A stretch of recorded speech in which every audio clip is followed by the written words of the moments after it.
नमस्कार दोस्तों। आज का डिक्टेशन 80 शब्द प्रति मिनट स्टार्ट होगा 5 सेकंड बाद। स्टार्ट। आदरणीय साथियों, कई सरपंच निर्विरोध चुने गए। अनेक चुनाव के बाद जीतकर सरपंच बने। ग्राम पंचायतों के सरपंच ही पंचायत समितियों के सदस्य बने एवं उनमें से प्रधान व उप प्रधान अप्रत्यक्ष रूप से निर्वाचित होते रहे। सब पंचायत समितियों के प्रधान सांसद व विधानसभा सदस्य जिला परिषद के सदस्य बनते रहे। उन्हीं में से जिला परिषदों के प्रमुख व उप प्रमुख चुने जाते रहे हैं।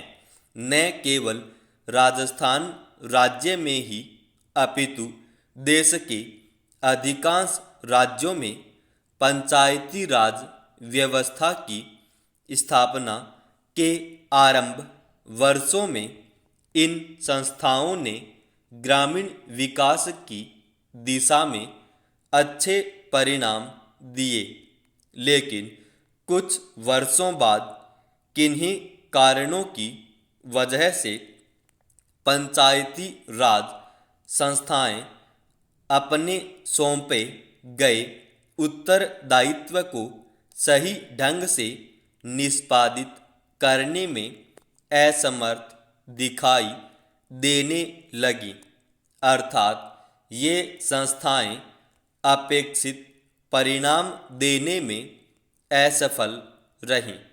इसका सबसे बड़ा कारण इन संस्थाओं के पास वित्तीय साधनों की कमी रही। साथ ही अधिकांश राज्य सरकारों ने पंचायती राज संस्थाओं के चुनावों में भी अधिक रुचि नहीं ली। पंचायती राज संस्थाओं को अधिक गतिशील बनाने हेतु अशोक मेहता कमेटी ने सिफारिश की कि विकास कार्यक्रमों एवं योजनाओं को क्रियान्वित करने की जिम्मेदारी जिला परिषदों की हो। समिति के अनुसार पंचायतें 10-15 गांवों की मंडल पंचायतें हों तो अधिक सक्षम होंगी। ये मंडल पंचायतें ग्रामीण विकास योजनाओं को क्रियान्वित करेंगी। साथ ही समिति ने पंचायती राज संस्थाओं के चुनाव मुख्य निर्वाचन अधिकारी से करवाने की सिफारिश भी की। ग्रामीण विकास की प्रशासनिक व्यवस्था व गरीबी उन्मूलन समस्याओं हेतु गठित जीवी के राव कमेटी ने जिला स्तर योजनाएं बनाने व नियमित चुनाव कराने की सिफारिश की थी।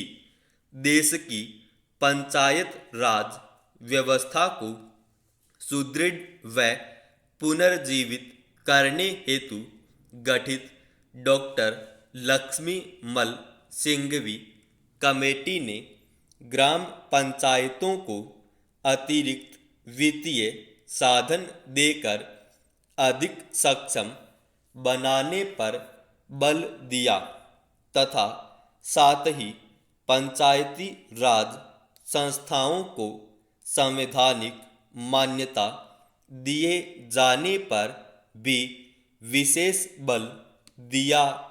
देश में पंचायती राज संस्थाओं की बिगड़ती हुई स्थिति को ध्यान में रखते हुए पूर्व प्रधानमंत्री श्री राजीव गांधी ने पंचायती राज ढांचे को सुदृढ़ बनाने की कल्पना की थी और उन्होंने पंचायतों को अधिक अधिकार सौंपने तथा महिलाओं और कमजोर वर्गों की इन संस्थाओं में अधिक से अधिक भागीदारी देने की परिकल्पना की थी।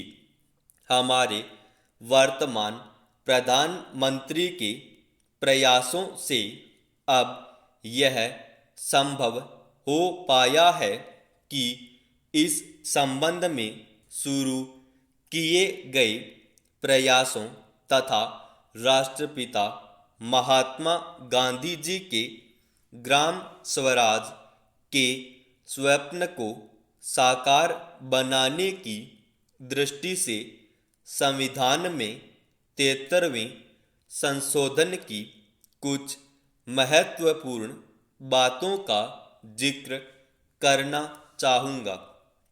पंचायती राज संस्थाओं को प्रथम बार संवैधानिक दर्जा दिया गया।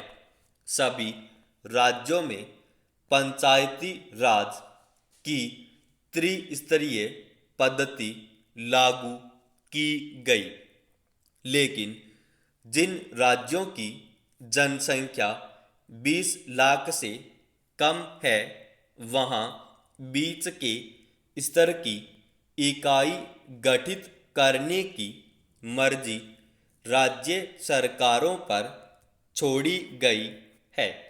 ग्राम सभा को वैधानिक दर्जा दिया गया। हर 5 वर्षों में अनिवार्य रूप से चुनाव होंगे।